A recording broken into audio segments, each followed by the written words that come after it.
нээлттэй асуудлаа ярьж байгаа нь бол бас зөвөө. За ордны хажууд явж байсан хүүхдээ сэтгүүлч асуудыг бичлэгийг манайх үүдсэн баг.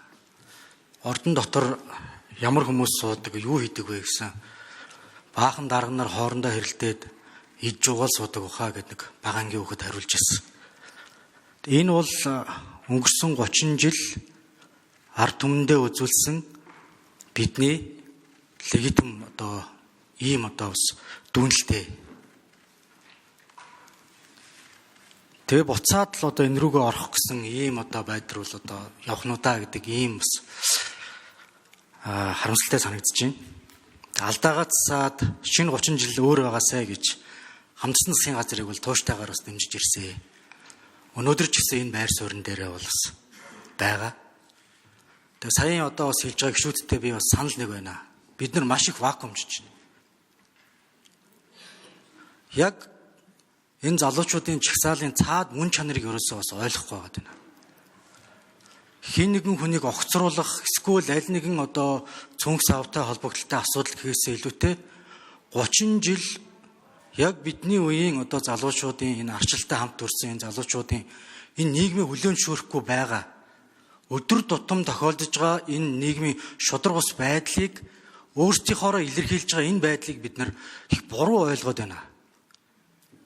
Яг илэрхийлж байгаа арга барил нь бас энийг үндсэндээ зохион байгуулж байгаа байдал нь биднэрт ойлгомжгүй байдаг юм уу? Энэ байдал нь бас өөр өж болно. Гэхдээ үүний цаана үнэхээр энэ нийгэмд болж өгөхгүй байгаа олон асуудлууд бол байна гэдгийг янз бүрийн байдлаар илэрхийлдэг ийм нэг хэсэг залуучууд шинээр бол гарч ирээд байгаамаа.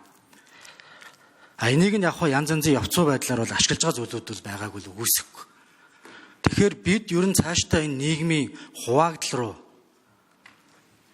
ялангуяа энэ залуучуудаа ойлгодгоо сонсдгоо ийм төр нөгөө талдаа төр засгийн хувьд доктортой явж байгаа энэ байдлуудаа бас ойлгуулж чаддгүй нэг ийм байдал цаашдаа үргэлжилсээр байх уу гэдэг ихний ийм асуулт байгаамаа. Тэгээд нээлттэй ярьж байгаа боловч нэлээд тодорхой асуултуудад бас ерөнхий сайд манаас хариулт өгөхгүй бас байгаад байна.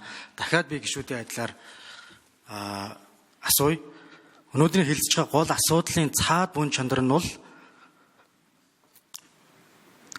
сонгодог парламентын тогтолцоог авч үлдэх тухай асуудалд тодорхой аюул занал учраад байгаа тухай бид хүмүүс ингэ дурдаад байна.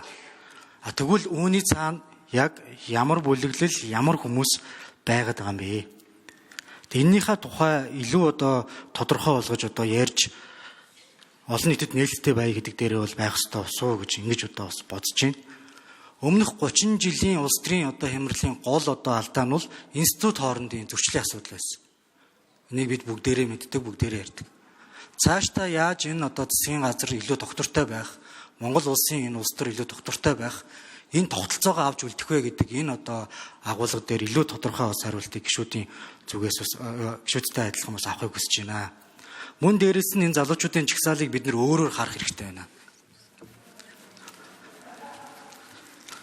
Тэгээд хамтсан засгийн үйл ажиллагааг цаашдаа үргэлжлээсэй гэсэн байр суурь хэвээрээ санал хураалтыг илээр явуулаасай гэсэн ийм зарчимтай байгаа. Олон нийт иргэдийн энэ бас судалгаагаар ч гэсэндээ бас харагдж байгаа шиг байна. Тэгээ байгаа асуудлуудаа нээлтээр яриад тодорхой асуултууд нь хариулт өгөөд зоригтой. Би өнөөдөр гишүүдийн асуултанд тодорхойл. За тэгээд нэг актер тийм эмоц байхгүйгээр бодтол зүйлийг л сэтгэл хөдлөлгүйгээр ярих нь л зүг гэж бодоод байгаа шүү. Залуучуудын чагсаалтай холбоотой асуудлыг би маш эргээр ойлгож байгаа гангуулга. Залуучууд юу вэ гэхээр энэ орлогын тэгш бас байдал үүсчихэд байна. Төр засаг ер нь биднийг сонсохгүй байгаад байна. Өдөр тутмын татвар, нийгмийн даатгалын дарамт их байгаад байна. Тийм учраас бид нар дуу хоолойгоо илэрхийлж байна. Шинэ үеийнхний хүсэл эрмэлзэл өөр болчиход байна. Энийг төр ер нь анхаарч байна уу гэдэг ийм асуудал байна. Нөгөө талаараа тэд тэгш бас байдал замун ил тод байдлыг шаардаж байгаа. Би бүгдэндээ санал нэг байна.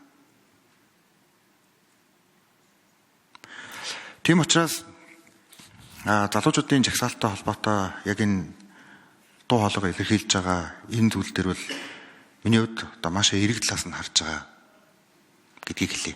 Маш эерэг талаас нь харж байгаа. Гэхдээ нэг харамсалтай зүйл юу вэ гэхээр тэгэхээр одоо бид нар залуучуудаас ойлгохдохгүй хэлээр ингэж яриад бас одоо буруулчихж байгаа. 14 мега төслгээд ахаар хүмүүст үл энийг тийм ойлгоддгүй мэлээ л дээ. Уг нь амхандаа бид нар татварыг багасгах, нийгмийн татгалыг багасгах мөнгөтэй л болох гэдэг шүү дээ. Тийм учраас бид нар одоо нүүрсээ экспортлох нь зөв, тэсээ экспортлох нь зөв л гэж одоо хараад байгаа юм. Энийгээ бид нар бас тийм энгийн одоо хэлээр ойлгуулж чадахгүй байгаа нас одоо алдаа үнэ. Тэн өөрөө одоо ингээд нэг л нэг тийм том төслүүд ярьсан. Тэгээд тэр нь бидний амьдралд ямар хэрэгтэй, залуучуудад яг ямар хэрэгтэй. Технологи инновац гэдэг олон асуудал дээр яг юу хийж байгаа гэдэг юм асуудал руу орчдөг. Сая хүүхдийн байгууллагын 100 жилийн явуулсан тэнд бас хүмүүстэй уулзаад бүгдээрээ л тийм зүйл ярьчлаа. Намайг бүр тэгжээс тааж дуулан дэлхийн зүүн олон улсын байгууллагад дээр ажилладаг харьцангуй хүүхдүүдийг ойлгодог хүн одоо тэгэл нэг ярьж байгаа чинь нэг л нэг тийм мега төсөл мөслгээл нэг юм хөндөй юм ярьдаг болчихсон.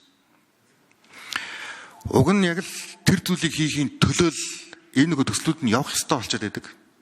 Тэгэхээр нөгөө энэчнээ шийдэгдэж байгаа асуудал дээр илүү төвлөрөөд энэ юм яриад ахаар бас одоо нийгмийн олон одоо сегментүүдэд үгүй тэгэл одоо нэг л нэг юм том төмөр зам нэг л нэг юм ачаа тээвэр логистик бомб гэдэл яриад ах юм.